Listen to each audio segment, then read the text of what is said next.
नमस्कार शेतकरी मित्रांनो, या 2-3 महिन्यामध्ये शेतकऱ्यांचं अतिवृष्टीने पुरामुळे जे नुकसान झालेलं आहे त्या सर्व नुकसान भरपाई करिता अनुदानाच्या स्वरूपामध्ये शासनाने जे एक पॅकेज जाहीर केलेलं आहे मित्रांनो, तर त्या पॅकेजच्या वाटपाकरिता शासन निर्णय नेहमी सुरू झालेला आहे. ज्या ज्या जिल्ह्यांचे अहवाल पंचनामे झालेले आहेत, अहवाल मिळत आहेत, प्रस्ताव सादर केला जात आहे, त्या त्या जिल्ह्यांकरिता निधी मंजूर करण्यात येत आहे मित्रांनो. त्यानुसार आजच 15 ऑक्टोबर रोजी जो शासन निर्णय पारित करण्यात आलेला आहे त्यामध्ये 480,50,37,हजार रुपयाचा निधी मंजूर करण्यात आलेला आहे मित्रांनो. तर या निधीमध्ये कोणते कोणते जिल्हे आहेत, कोणत्या कोणत्या जिल्ह्याचा अहवाल जो आहे प्रस्ताव त्यांना मिळालेले आहे, त्यामध्ये किती शेतकरी बसले आणि त्याकरिता किती निधी मंजूर करण्यात आलेला आहे, या संदर्भातला माहिती आपण या व्हिडिओमध्ये घेणार आहोत मित्रांनो. तर व्हिडिओला सुरुवात करूया मित्रांनो. तर बघूया, सुरुवातीला आहे मित्रांनो अकोला जिल्हा. अकोला जिल्ह्यामधलं ऑगस्ट मधलं जे नुकसान आहे 2025चं आताचं या 1.5 महिन्या अगोदरचं, त्यानुसार 26/9/2025 ला म्हणजे मागच्या महिन्यामध्ये प्रस्ताव दिले होते. त्यानुसार जवळपास 1,20,466 शेतकरी याकरिता पात्र ठरलेले आहेत मित्रांनो. आणि या सर्व शेतकऱ्यांकरिता 91,12,58,000 रुपयाचा निधी मंजूर करण्यात आलेला आहे मित्रांनो. हा झाला अकोला जिल्हा. अकोला जिल्ह्यानंतर आपण पाहणार आहोत मित्रांनो पुढचा जिल्हा आहे मित्रांनो आपला बुलढाणा जिल्हा. तर बुलढाणा जिल्ह्यामध्ये सुद्धा सप्टेंबर महिन्यामधले जो पाऊस आहे 2025 मधला, त्याच्यानुसार 6 ऑक्टोबर 2025 ला प्रस्ताव दिले होते. तर त्या प्रस्तावानुसार त्यामध्ये जवळपास 4,04,908 शेतकरी पात्र करण्यात आलेले आहेत मित्रांनो. ही झाली शेतकऱ्यांची संख्या आणि त्याकरिताचा जो निधी आहे तो निधी आपण बघणार आहे मित्रांनो. तो निधी आहे जवळपास 289,27,28,000 रुपये एवढा निधी मंजूर करण्यात आलेला आहे, ज्यामध्ये 3,33,693 हेक्टर बाधित क्षेत्र दाखवलेलं आहे मित्रांनो. हा झाला बुलढाणा जिल्हा, अकोला जिल्हा.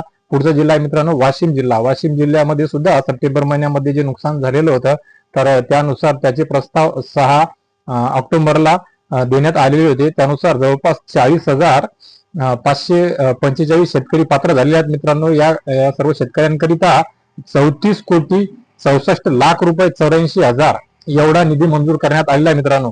आणि आपण जे 2-3 जिल्हे पाहिलेले आहेत मित्रांनो, अकोला, बुलढाणा, वाशिम, हा जो निधी आहे हा आता मंजूर करण्यात आला आहे. परंतु या जिल्ह्यांना या अगोदर सुद्धा निधी उपलब्ध करून देण्यात आला होता पावसाळी अधिवेशनाच्या दरम्यानच, आणि त्यांचा वाटप सुद्धा केवायसी झाल्याच्या नंतर सर्व शेतकरी बांधवांना झालेला आहे मित्रांनो. तर मित्रांनो हे होते 3 जिल्हे. आणि आजच मी काही शेतकऱ्यांना दुपारी भेटलो होत्या वाशिम जिल्ह्यामधल्या.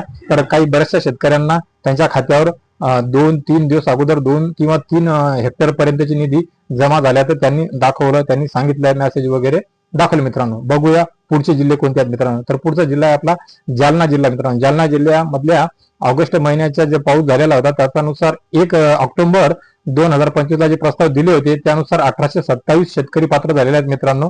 आणि या सर्व 1,827 शेतकऱ्यांकरिता 83,94,000 रुपयाचा निधी उपलब्ध करून देण्यात आलेला आहे मित्रांनो. हा झाला जालना जिल्हा. पुढचा जिल्हा आहे मित्रांनो हिंगोली जिल्हा. हिंगोली जिल्ह्यातलं जे सप्टेंबर महिन्यातलं नुकसान झालेलं आहे मित्रांनो, त्याकरिता 8 ऑक्टोबरला प्रस्ताव दिले होते.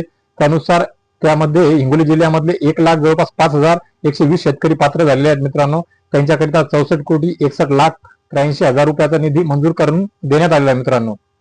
आता पुढचा जिल्हा आहे मित्रांनो जालना जिल्हा. तर जालना जिल्ह्याच्या जुलै मधल्या नुकसान संदर्भात 23/9 प्रस्ताव दिलेले होते. त्यानुसार 16,168 शेतकऱ्यांना त्यामध्ये पात्र करण्यात आलेलं आहे, म्हणजे ते बसलेले आहेत, त्यांचं नुकसान दिसून आलेलं आहे. त्याकरिता 9,56,11,000 रुपयाचा निधी मंजूर करण्यात आलेला आहे मित्रांनो.